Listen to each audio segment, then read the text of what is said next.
beleza? E, cara, então vamos lá. 1995 já falava em osciloscópio. Já falava. Ele mexia com eletrônica, né? Então, na eletrônica, nessa época era muito utilizado, na mecânica já era utilizado, assim, muito poucas pessoas, mas para a parte de ignição mesmo, né? Porque o carro, naquela época, o carro carburado, você tinha o quê? Ignição e um sensor, ou Hall, ou transistorizado, que ia no distribuidor ali, você conseguia avaliar com osciloscópio. Então, essa ferramenta era muito utilizada, o multímetro. Então, aqui com o multímetro você fazia diversas medições também e você conseguia suprir um pouquinho aí da falta, porque naquela época dificilmente utilizava-se um osciloscópio, você tinha mais osciloscópios ou de bancada mesmo, que não tinha a aptidão para fazer um teste de ignição, até pela falta de acessório, que hoje são diversos, né? E usava-se muito analisador de motor, né? Então eu comecei com o MEIA 1500 da Sum, que na época era um equipamento bem caro também. Não, mas o que eu estou querendo dizer é o seguinte, falar de osciloscópio hoje ainda é um pouco mistificado, né? Naquela época, imagina, ninguém sabia o que era isso, cara. Era só os mais fanáticos. Então, vocês já eram pioneiros desde aquela época, então, cara. Em 96, de 95 para 96, como quando eu e ele junto montamos a Gold Car na época, nós já começamos, a nossa empresa já começamos com o analisador de motor, né? E é uma ferramenta que eu já usava na Mercedes também. Então eu já tinha uma experiência com ela já da Mercedes e o gosto sempre foi um gosto muito grande pela eletrônica e o fato do meu pai mexer com eletrônica também, isso atiçava, né? Porque eu via o sofrimento dele, ele vai arrumando uma televisão, então ele tinha, aquela época tinha as televisão com tubo, aí começou a vir o circuito integrado e ele abria aquele negócio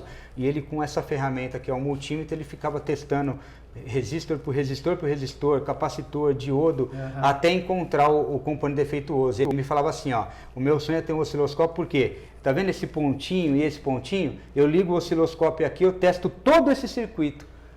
E eu consigo isolar, economizaria um tempo muito grande para ele, mas ele não tinha dinheiro para comprar na época, né? Não era uma ferramenta tão popular e tão usual, então era uma ferramenta cara. Como ele não ganhava vida com aquilo, né? Consertar equipamento eletrônico era um hobby para ele. Na verdade, ele trabalhava na Mercedes também, aonde eu trabalhei. Você começou na Mercedes? Eu comecei na Mercedes, né? Sou formado pela Mercedes, fiz Senai, trabalhei na área de engenharia 6 anos de motor, onde vem o nosso gosto aí pela mecânica, pelo diagnóstico, e de lá para cá já se foram. Eu comecei na Mercedes em 87, né?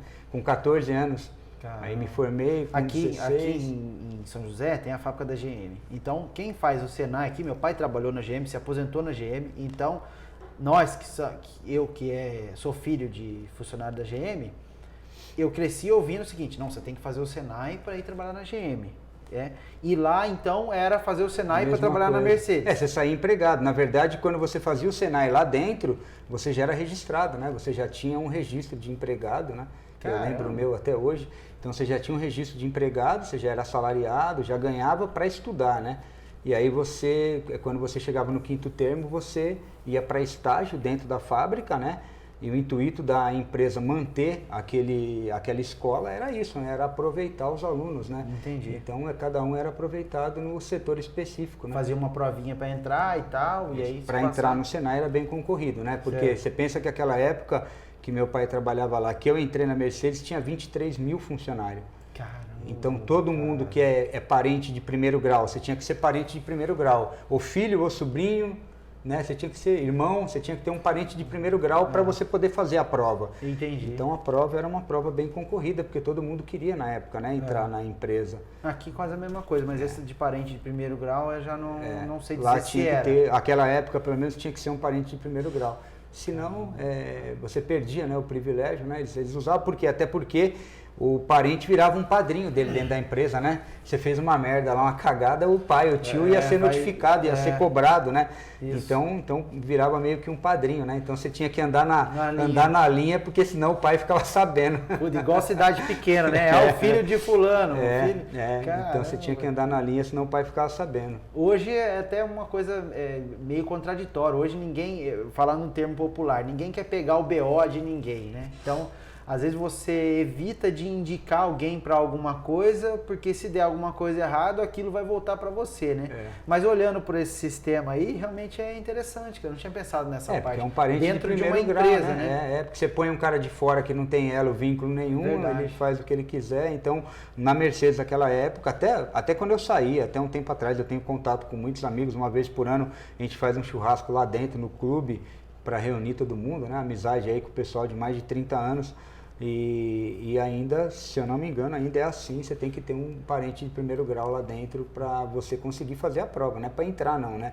Porque aí imagina que a concorrência, você tem lá 120 vagas para uma empresa que na época tinha 20 mil funcionários, então era muito concorrido, Tinha que estudar, igual para entrar na faculdade, tinha que estudar para entrar lá, né? Então, na verdade, o cara entrava numa empresa grande dessa e ele tava meio... Muitos pensam assim, putz, entrei na GM, falando aqui minha realidade, entrei na GM, tô aposentado. E muitos realmente só saem de lá aposentado, né? Meu pai entrou com 22 anos na GM. Hoje mudou muito, né, esse pensamento. Ah, hoje não, hoje infelizmente... Muito terceirizado, e aquela época, e aí entra uma segunda parte da minha vida, né, que foi quando eu fui contra isso, né, fui de certa forma a ovelha negra, porque naquela época todo mundo sonhava em estar numa multinacional, e eu estava numa multinacional e eu saí porque eu queria ter uma oficina. Então, aí você imagina o que o pai e a mãe não falavam, né, mas o que eu tomei de pedala naquela época para fazer, né? Aí hoje é fácil, né? Hoje você olha e fala, mas olha no que deu. Mas naquela época que ninguém sabia no que ia dar, então é muita confiança e muita persistência, né? No que você quer. E é muito sonho mesmo, sabe? É muito garra, porque eu sei exatamente o que você está falando. A mesma coisa que você está falando, e me falaram também, só que eu fui mais tempo autônomo da minha vida, né?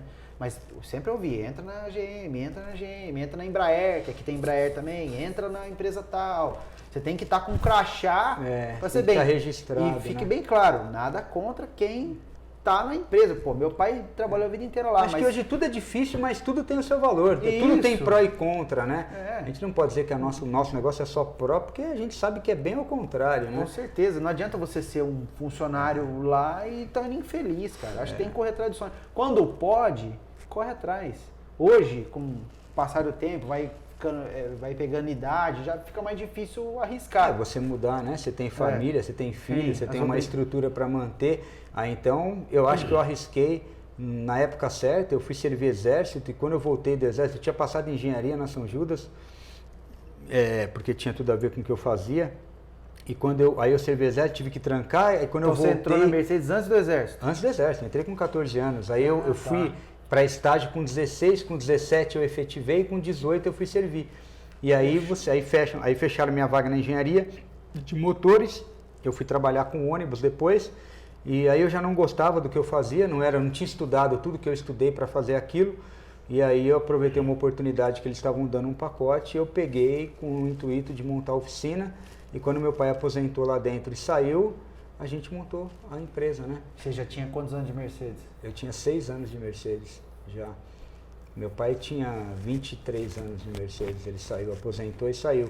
E aí, nós montamos a oficina, né? Você faz aquela conta, né? Olha assim e fala, eu monto a oficina, arrumo 5 carros por dia, ganho tanto em cada um, pô, tá feita a conta, né? Nossa, aí você abre uma porta sem ninguém te conhecer, não entra uma alma. Não entra uma alma. Você sai na rua, fica até pelado, dançando lá na frente, não entra um carro dentro.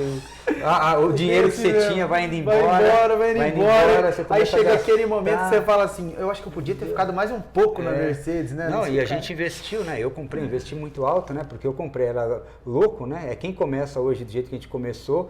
Só no analisador de motor a gente pagou na época 14 mil reais, que hoje equivale a 45 mil. Assim. Então, é muito caro na época, né? Porque quando eu montei a Goldcar, eu só mexia com injeção e carburação. Injeção estava começando, quase não tinha. Você pegava o que ninguém conseguia fazer. Isso, eu pegava a coisa que era o terror de todo mundo, na verdade. Aí a gente foi sofrendo e mesmo assim, né? Mesmo eu estudando, eu fiz diversos cursos na época no Senai, lá em São Paulo, né? No Conde José de Azevedo, que é o Ayrton Senna. Tudo voltado à injeção, carburação, carburador eletrônico, tudo que tinha eu fiz e só mexia com isso. Então, com o tempo a gente ganhou um know-how muito grande. E aí a gente começou a sair do buraco dessa forma, porque todas as oficinas acabavam trazendo para a gente fazer essa parte que era um pouco mais complexa, e aí sim